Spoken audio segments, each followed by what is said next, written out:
All right, it's another episode of the Josh Cast. This is the Thursday episode that I'm recording the previous Sunday. So hopefully nothing will happen that I should mention in a Thursday podcast that I'm not mentioning. I don't really do current events for this particular reason, and because nobody cares about what I think about current events. That's what it seems like. People would rather listen to me talk about how terrible my life is. People seem to get more enjoyment out of that. And I don't foresee, so I guess if something amazing happens, if I find myself in a threesome with Brazilian supermodels because I've just won the lottery and Steven Spielberg wants to produce one of my movies, if that happens before Thursday, I will pull the episode and I will revise that and record a special Thursday episode that is a better reflection of my joyous self. But it's a good bet that this will be fine.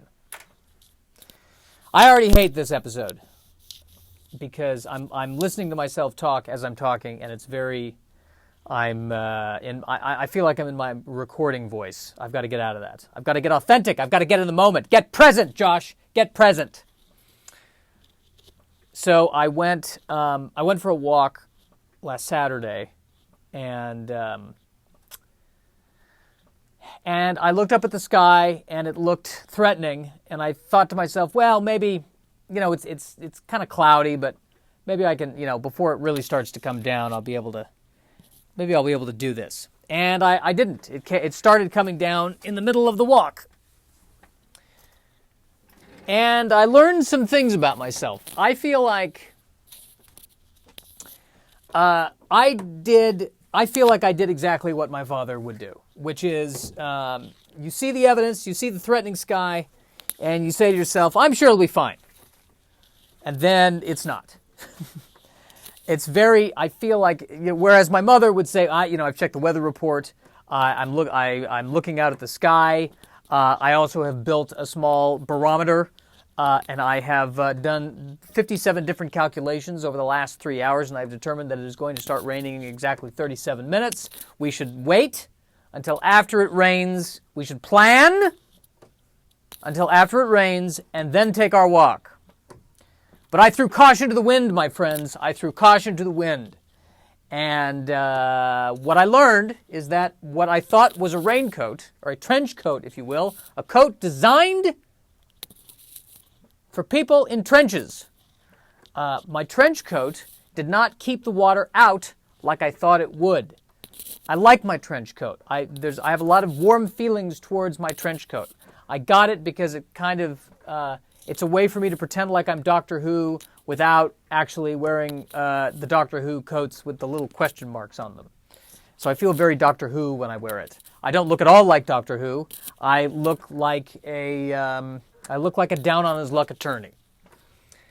And but I found that the water soaked right through, and and my pants were wet, and my shirt was wet, and I was very I was a little disappointed in the coat. I got to be honest. Now it's interesting. There's a preview for a movie coming out about a woman who falls in love with a circus ride, like with a physical ride. And in the preview, she believes that inanimate objects have a soul. And I find myself, as I'm complaining about my raincoat is behind me, and I kind of feel like it can hear me. And now I'm in my head going, I don't want to piss off my raincoat. But then again, if my raincoat has a soul, my raincoat knows that the rain got through the coat. I'm not saying I hate my raincoat. The love is still there. I'm just saying I now know I got to plan ahead. Maybe I need to have a combination of a raincoat and an umbrella. And I got to fall in love with an umbrella and a raincoat. And now it's a threesome. Hopefully the raincoat doesn't feel threatened by that.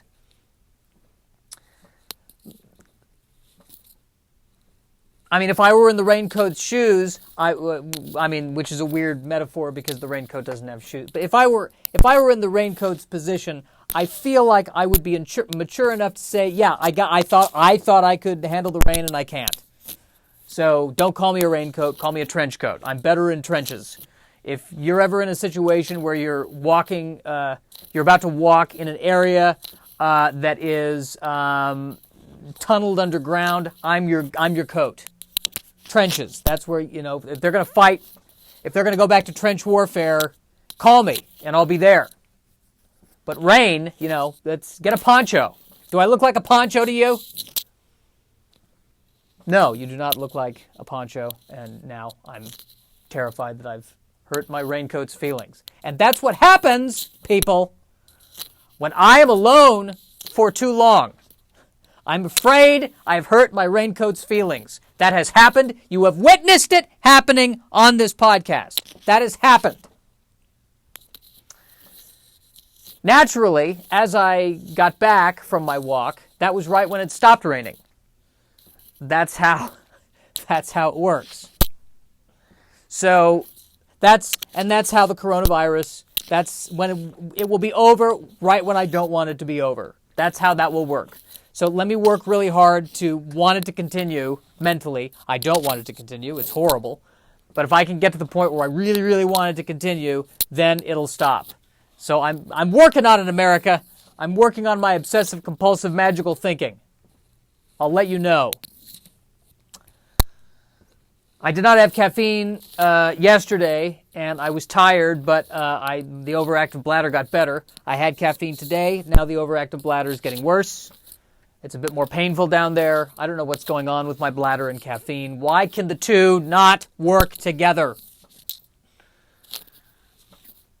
What has happened to this bladder? Why now? I am merely 39 years old. It seems a bit young. That's what my urologist said. You're too young for this. So now I'm terrified that there's something else going on down there, that nobody knows what's going on, and that it's going to kill me. And maybe the only thing that could have saved my life is the raincoat who's now pissed at me because I'm bitching about it. So that's happening. Boy, I got on a roll there, didn't I? Got on a roll on this podcast. I basically knocked out half a podcast with that, with my raincoat obsession, or trench coat obsession.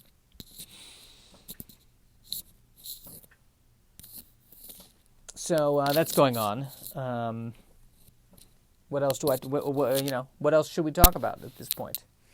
Where else shall we go? Where do you want to go today? That was Microsoft's slogan at one point. Where do you want to go today? And then they came out with Windows 7 and Windows 8. And everyone said, we want to go to Apple. And then Microsoft said, okay, well, we'll get better. We'll get better. And now Microsoft's slogan is, it's better than Windows 8. We're better now. Microsoft, it's better now. We're back. It's not that bad. Microsoft, it's not that bad. It actually isn't that bad. It's fine. I find myself... Okay, here's the weird thing. This is like the first time in years where I'm really only focusing on stand-up or very, very, very stand-up adjacent things. And so, like, I'm not, for instance, working on a novel or working on a screenplay or, trying to do something else.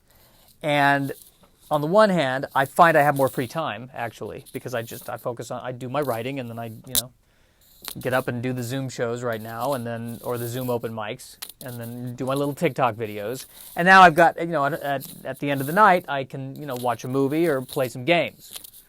And so now I have more time. And I'm trying to ask myself, what do I want to do with that time?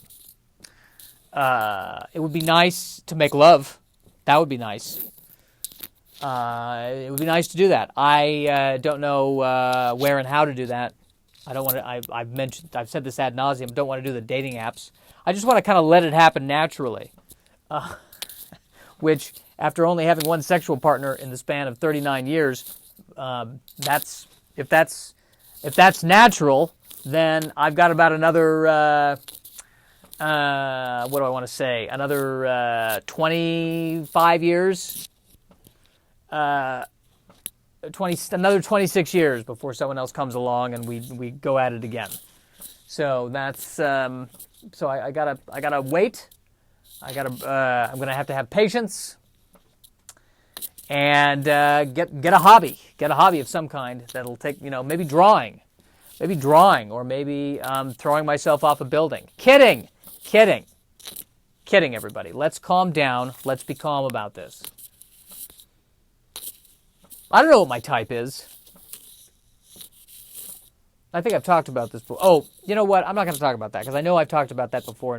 I've probably talked about everything. I've been recording a podcast 2 days a week for years that 5 people listen to. Everything I'm saying right now, I probably said a year ago. And that's fair. That's fine. But this is my outlet, guys. All right? This is my creative outlet. This is my chance to say what I feel in the hopes that it resonates with somebody and perhaps they get some joy out of my misery. Is that too much to ask? I guess that's my impression of someone who is about to cry. Kind of sounds like it almost sounded like a very distressed Bullwinkle. What's going on, Rookie? That's kind of Bullwinkle. Oh, I'm Bullwinkle and I'm very distressed. That's yes. These are the voices that I can do. No, they're not great voices. They're just me, but slightly exaggerated. I'm terrible at voices. That is not in my toolbox. That is not in my toolbox. That is not in my bat utility belt. Batman's utility belt has saved the day more times than I can count. That magical thing in his utility belt. And even when he doesn't have the utility belt, inevitably, especially in the animated series, whenever the bad guys grab the utility belt, and by the way, maybe next time when he's designing a suit, don't make the utility belt bright yellow and easily detachable. Make it part of the suit so that they'd have to rip off the whole. Make it harder for the bad guys. Why does he make it so easy to take off the belt? Everything he needs is in the belt, but whenever they take off the belt, he always has something up his sleeve, literally, like there's a small knife or a little throwing star or something under his sleeve that he uses in case something happens to the belt.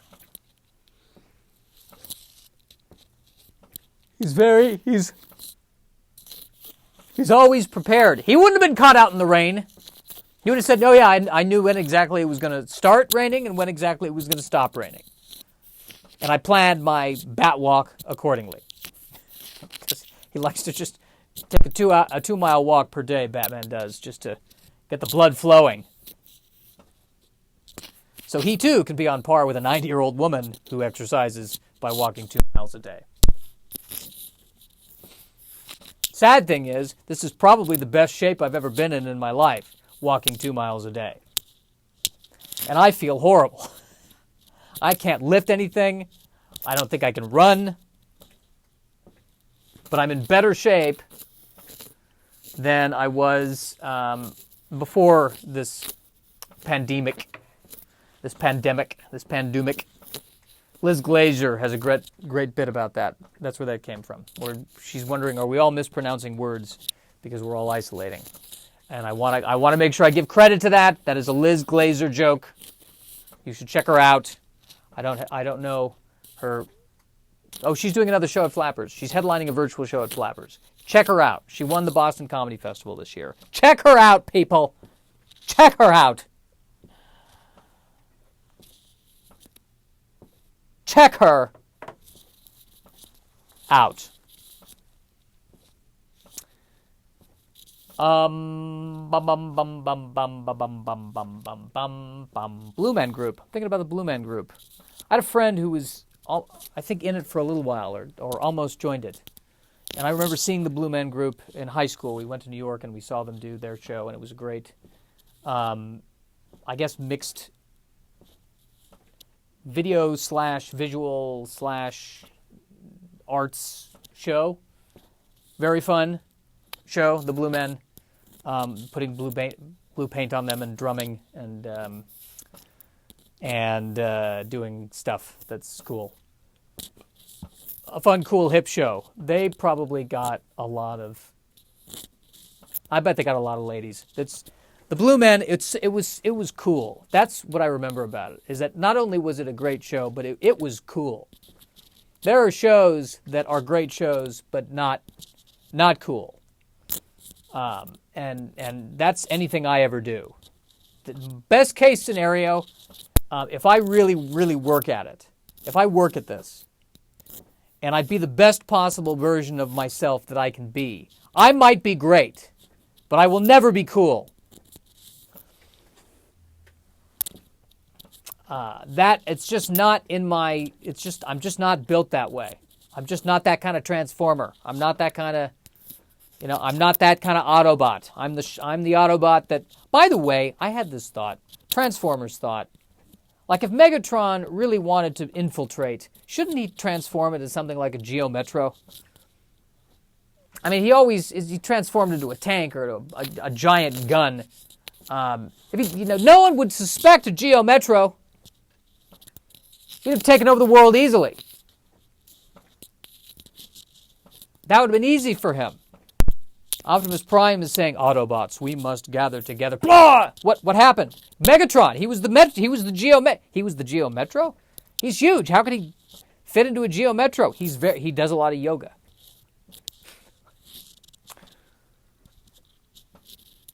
Yeah, so I had that. There's a Transformers thought for you, guys. There's a Transformers thought for the day. Oh. Then there was the GoBots. That was out at the same time as Transformers. I believe I watched both of those. But if I had to pick one, I'd go Transformers, and so would America, because there's a Transformers franchise now, and there's not a GoBots franchise. I think wasn't GoBots pretty much just a ripoff of the Transformers, I think. I think the bad guy in GoBots was a motorcycle, and the arms that connected the front wheel to the body of the motorcycle became his arms. That's what I remember. I think that was the bad guy. Was a motorcycle, which kind of made more sense to me than Megatron, because he turned into a gun.